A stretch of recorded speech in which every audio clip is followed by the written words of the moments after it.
Hidup Kristen jangan lupa untuk mengobservasi. Observasi itu apa? Kontrol. Observasi itu amati, cermati, selidiki, teliti. Jadi hari-hari ini iblis itu senantiasa mengobservasi, ya, mengontrol, mengamati, mencermati, menyelidiki, meneliti, ya. Jadi ibarat itu seperti sebuah bank yang akan dibobol, pasti dicari titik lemahnya, tidak langsung diserang. Nah, sama kehidupan saudara dan saya, supaya kita ini tidak jatuh, kita harus belajar menata kehidupan kita ini lebih baik. Sebab apa? Iblis senantiasa mengobservasi, mengontrol, mengamati, mencermati, menyelidiki, dicari titik lemahnya. Hari Senin ini titik lemahnya di mana? Hari Selasa, Rabu, Kamis, terus diteliti begitu. Jadi ibarat itu seperti sebuah bank akan dibobol, itu tidak langsung dikerjakan detik itu, tetapi diamati, dicermati, ya. Jadi hidup Kristen harus lebih tertib, harus lebih disiplin, harus tetap waspada dan berjaga-jaga.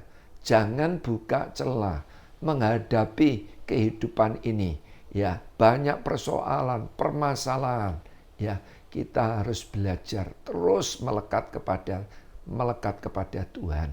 Sungguh-sungguh hidup bergantung kepada Tuhan. Kita harus sadar bahwa hidup menurut kacamata Tuhan itu ada proses, ada ujian. Itu saudara. Jadi contoh di dalam Alkitab. Pada waktu Tuhan Yesus ada di satu tempat.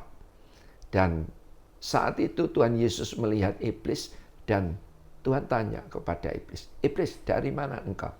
"Dari jalan-jalan mengelilingi bumi." "Apakah engkau tidak tahu hambaku, anakku yang bernama Ayub, di dunia ini tidak ada orang seperti dia. Dia orang yang jujur, orang yang saleh, orang yang takut akan aku.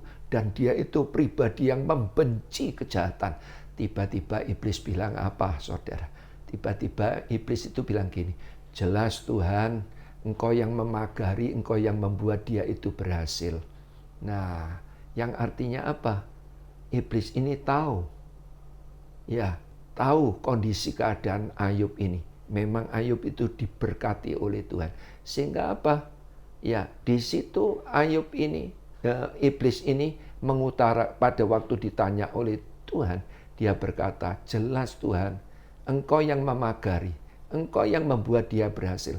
Coba Tuhan, pagar itu dibuka. Saya percaya, iblis bilang gitu. Aku percaya, Ayub pasti akan mengutuki engkau. Akhirnya apa saudara? Tuhan izinkan. Bukan berarti Tuhan itu ingin mencobai, bukan. Sebab apa? Di pihak Tuhan, Tuhan tahu memang Ayub ini pribadi yang sangat berkualitas. Sehingga pada waktu iblis ini mengajak bertaruh, Tuhan mengiyakan. Oke, kalau engkau mengajak bertaruh, persilakan. Akhirnya apa saudara? Harta kekayaannya habis. Anak-anaknya mati.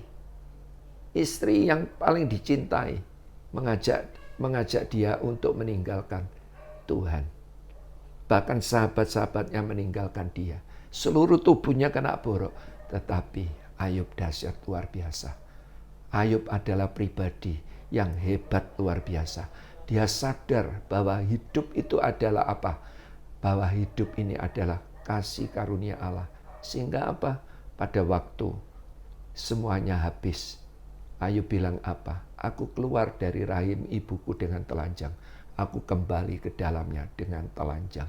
Dalam kesemuanya itu, Ayub tidak berbuat dosa dan tidak menuduh Allah berbuat yang tidak baik. Hebat luar biasa. Dan bahkan Ayub itu bilang, ditulis di dalam Ayub 19 ayat 26. "Sekalipun kulit tubuhku hancur, tanpa dagingku pun," berarti tinggal kerangka. Betul tidak? Ayub berkata apa? "Aku tetap melihat Tuhan." Hebat luar biasa. Jadi itu sebabnya kita harus sadar. Memang di dalam kehidupan ini menurut kacamata Alkitab ada proses, ada ujian. Ya, Jadi kalau setiap hari kita tidak lupa untuk mengobservasi, meneliti, mengamati pribadi kita. Kita mulai menata, lebih tertib, lebih disiplin, tetap waspada dan berjaga-jaga. Saya sangat percaya kita pasti menang. Tuhan Yesus memberkati.